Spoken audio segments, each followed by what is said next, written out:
Balai Perpustakaan terus berupaya menggerakkan gemar membaca.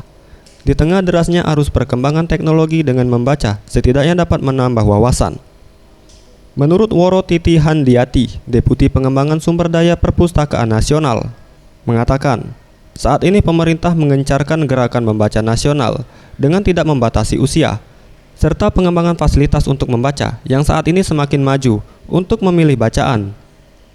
Telah diluncurkan aplikasi Infusnas yang berisi konten buku yang berbahasa Indonesia yang dapat dibaca dengan tidak adanya batas usia. Buku-buku digital dengan gadget yang ada, minat baca menurun tidak. Kan juga ada buku-buku digital yang tersedia. Perpustakaan Nasional kami mempunyai 2 program unggulan khususnya untuk program perpustakaan digital. Satu, Infusnas ya, yang bisa di-download di Play Store. Itu free dan isinya adalah buku-buku berbahasa Indonesia, dan ada buku novel, ada buku-buku penelitian, ada buku-buku sastra.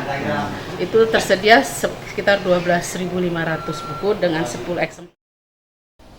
Ia menambahkan dengan membaca sepanjang hayat dapat memberikan kontribusi nyata untuk pemerintah dalam hal turut mencerdaskan kehidupan bangsa.